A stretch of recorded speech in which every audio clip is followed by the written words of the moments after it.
မိမသားဆိုတာစောင့်ထိန်ရမယ်စီးပေါင်တွေကလေ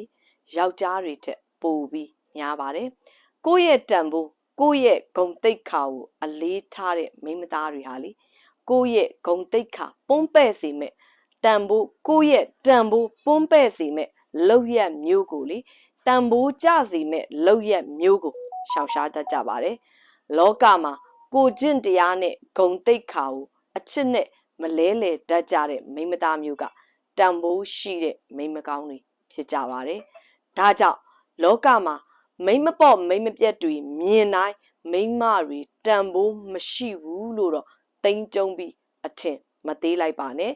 ကိုကျင့်တရားနဲ့ဂုဏ်သိက္ခာကိုအပွန်းအပဲ့မခံဘဲနဲ့ကိုယ့်ရဲ့တန်ဖိုးအဖြစ်အလေးထားတဲ့မိမသားတွေလည်းရှိနေပါတယ်မိန်းကလေးဆိုတာချောတာလာတာချင်းတူရင်တော့ကြက်တီကစကားပြောပါတယ်အစင်မပြေတာချင်းတူရင်တော့ရောက်ရဲနိုင်စိတ်တွေကစကားပြောတယ်အတိတရားချင်းတူရင်တော့တတိတရားတွေကစကားပြောတယ်ရှောက်တဲ့လမ်းချင်းတူရင်တော့ခံယူချက်တွေကစကားပြောတယ်စူးစားနေတာချင်းတူရင်တော့ရိုးသားမှုကစကားပြောတယ်နောက်ဆုံးတစ်နေ့ချင်းတူရင်တော့မှပန်းတိုင်ရောက်တာချင်းတူနေရင်တော့သိက္ခာတွေကစကားပြောသွားပါလိမ့်မယ်